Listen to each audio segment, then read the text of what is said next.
2017년 5월 22일 미국의 트럼프 대통령이 첫 해외 순방 중에 이스라엘의 통곡의 벽을 방문하여 국제사회의 주목을 받고 있습니다.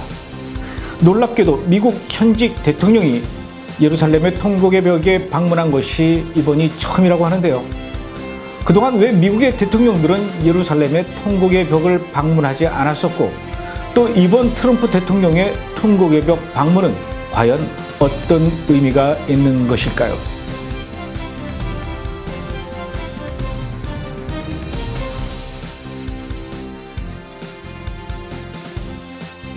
한 나라의 국가 정치 지도자, 그 중에서도 대통령이 정권을 잡은 뒤에 가장 먼저 방문하는 나라는 그 정권이 국제 정세를 어떻게 파악하고 있으며 또 방문 국가와의 관계를 어떻게 정의하며 앞으로 어떻게 이어갈 것인지를 잘 알 수 있게 하는 부분입니다. 그래서 우리는 미국의 새로운 대통령 도널드 트럼프가 첫 번째 해외 순방 국가로 이스라엘을 선택했다는 것은 매우 의미 있게 봐야 할 것입니다. 트럼프 대통령은 첫 해외 순방 국가를 이스라엘로 선택했지만 그 전에 버락 오바마 전 대통령은 이슬람 국가인 이집트를 첫 해외 순방 국가로 선택했었습니다. 바로 이 부분에 차이가 있는 것이죠. 그동안 미국과 이스라엘은 가장 가까운 우방 국가로서 정치적으로, 경제적으로 서로를 지지하며 긴밀한 관계를 유지해 왔었습니다.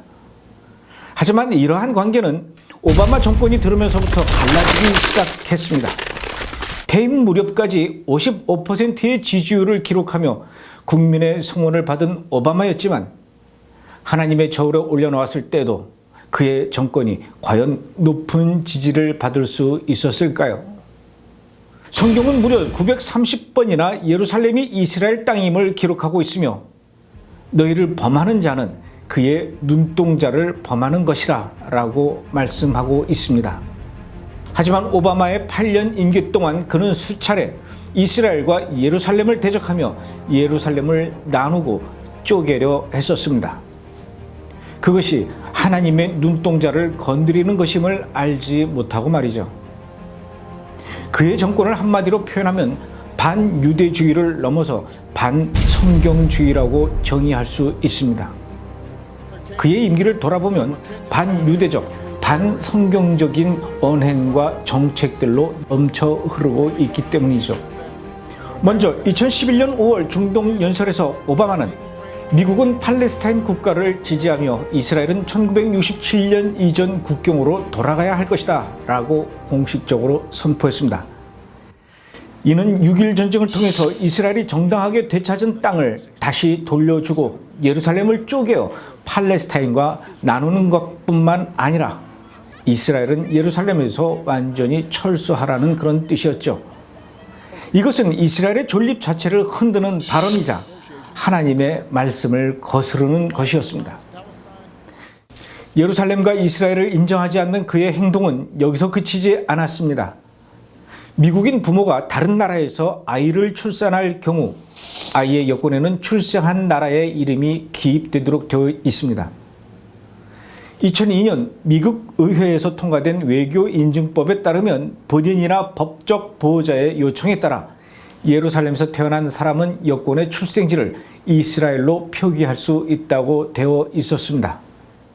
하지만 2015년 6월 10일 미국의 오바마 정부는 예루살렘을 이스라엘의 수도로 인정하지 않겠다며 이 법안을 반대하고 따르지 않기로 결정하게 되죠.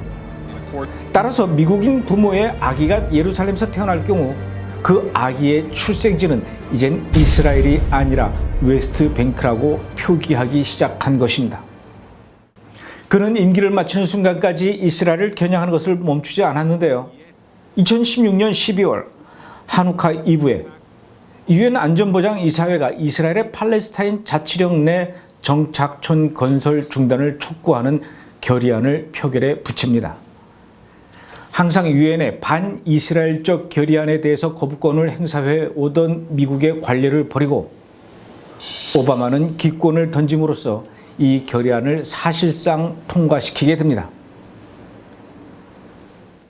이 역시 동예루살렘을 포함한 웨스트뱅크에 대한 이스라엘의 권리를 인정하지 않으며 이스라엘을 대적하는 팔레스타인을 지지하는 결정일 뿐만 아니라 호시탐탐 이스라엘을 노리는 유엔에게 이스라엘을 먹잇감으로 던져준 셈입니다.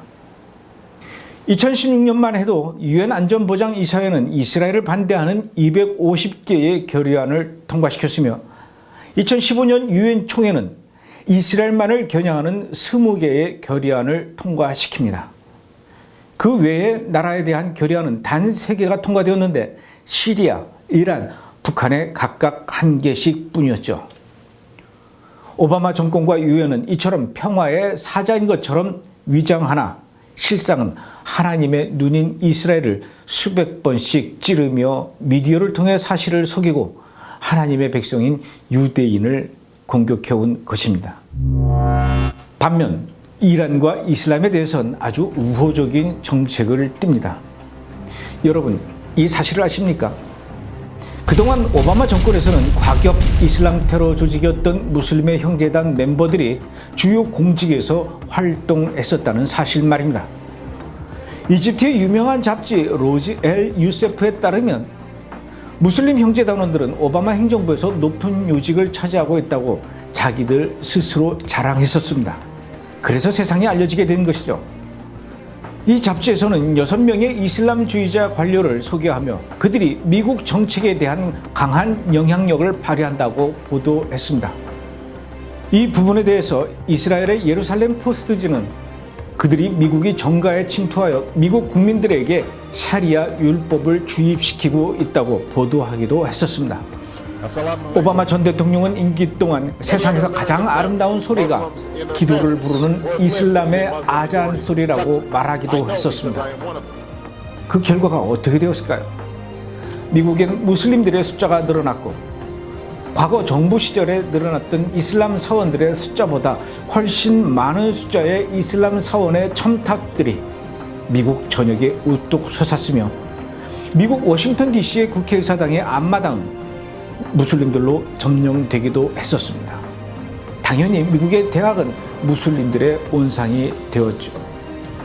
2015년엔 이스라엘을 포함한 중동 주변 국가들의 격렬한 반대에도 불구하고 이란과 핵 협상을 맺으며 이란의 경제 제재를 해제시킵니다. 이란은 테러단체 헤즈볼라를 공공연하게 지원하고 있다고 말씀드린 적이 있었죠. 2010년엔 9.11 테러가 일어난 뉴욕의 그라운드 제로에 이슬람 성전을 건설하는 것을 옹호하고 지지하는 발언을 서슴지 않았지만 같은 장소에 교회 건설 승인이 거부된 것에 대해선 아무 말도 하지 않고 침묵을 했었습니다. 또한 2009년에 오바마는 백악관에서 단 한 번도 국가조찬 기도회를 주최하지 않았지만 라마단 기간을 기념하는 라마단 만찬을 백악관에서 열기도 했었습니다. 미국 내부 정책 가운데서도 그의 반성경 정책은 계속 이어졌습니다. 2015년 미 연방 대법원은 동성결혼 금지는 위헌이라는 결정을 내리며 미국의 모든 주가 동성결혼을 인정하게 되었고 백악관은 이를 기념하며 무지개색 조명을 비추기도 했었습니다. 또한 오바마 케어로 종교단체가 낙태와 피임을 포함한 의료보험을 의무적으로 제공할 것을 발표했습니다. 소수인권이 보장되었다며 환호하는 환호성 가운데 최근 발표에 따르면 1981년 미국 내 에이즈 환자가 처음 발견된 이후로 현재 120만 명 이상의 에이즈 환자가 있으며 그중에 70만 명 이상이 사망을 했고 낙태로 인해 죽어가는 아이는 보고된 것만 해도 매년 평균 120만 명에 이르고 있다고 합니다. 하나님의 말씀이 세워진 나라, 독립선언문에 창조주 하나님의 이름을 5번이나 언급하며 세워진 미국이 오바마 정부 8년 동안 이스라엘뿐 아니라 하나님을 대적하는 나라가 되어버린 것입니다. 미국의 기독교인들은 이렇게 반기독교적이고 반이스라엘적이면서 동시에 친이슬람, 친아랍적으로 변해가는 미국의 암울한 현실을 위해서 기도했었을 것입니다.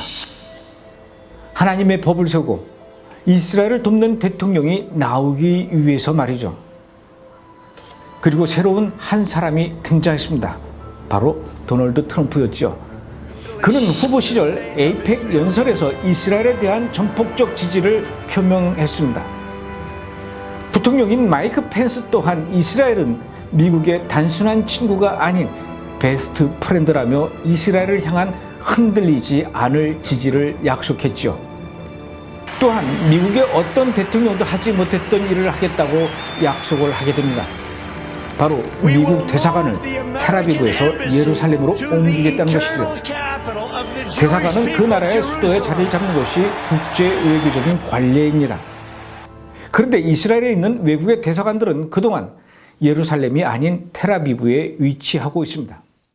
이스라엘 정부는 그동안 이스라엘의 수도는 분명히 예루살렘이라고 주장을 하며 대통령 공관이나 총리 공관, 크네셋이라 불리우는 이스라엘의 의회 건물, 그리고 정부 부처 건물들을 모두 예루살렘에 두고 있습니다.